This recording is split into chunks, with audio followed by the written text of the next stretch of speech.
Pandi series 2 பார்க்கலாமாங்க. எல்லாத்துக்கும் happy evening. இன்றைக்கி நாங்கள் போட்ட பிளான் எதுவுமே நடக்கலை. பாப்பா எந்திரிக்கிறதுக்கு 9:30 ஆயிடுச்சு. நம்ம குழந்தைய எடுத்துகிட்டு ட்ரிப்புக்கு போகும்போது சம்டைம்ஸ் இப்படி தான் சொதப்பிடும். ஃபஸ்ட்டு மணக்குள விநாயகர் டெம்பிளுக்கு போயிட்டோம். அங்கே போகிறக்கு மணி 12:30 1 ஆயிடுச்சு.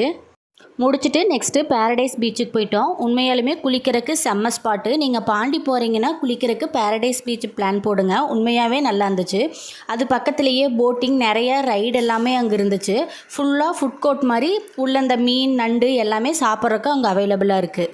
அது இடன் பீச்சுன்னு சொல்லுவாங்க. அது பக்கத்துலேயே தான் பேரடைஸ் பீச் இருக்குது. ரெண்டுமே கிட்டத்தட்ட ஒன்று தான். அந்த அன்னைக்கு இந்த 2 பிளேஸ் மட்டும்தான் பார்த்தோம். மற்றது எதுவுமே பார்க்க முடியல. அதுக்காகவே 3rd டே எக்ஸ்டெண்ட் பண்ணிட்டோம். 3rd டே மார்னிங் 5:30க்கே எந்திரிச்சாச்சு சன்ரைஸ் பார்க்க. நாங்கள் போன பிளேஸ் செர்னிட்டி பீச். இது ஹோட்டல்லேருந்து 1 கிலோமீட்டர் பக்கத்தில் தான் இருந்துச்சு. 5:30லேருந்து வெயிட் பண்ணி 7:15 தான் சூரியனே வந்துச்சு. ஆனால் செம்ம எக்ஸ்பீரியன்ஸ். மறக்காமல் நெக்ஸ்ட் வீடியோவில் பாருங்கள். இந்த வீடியோ பிடிச்சிருந்தா மறக்காமல் நம்ம சேனலை சப்ஸ்கிரைப் பண்ணிடுங்க. தேங்க்யூ.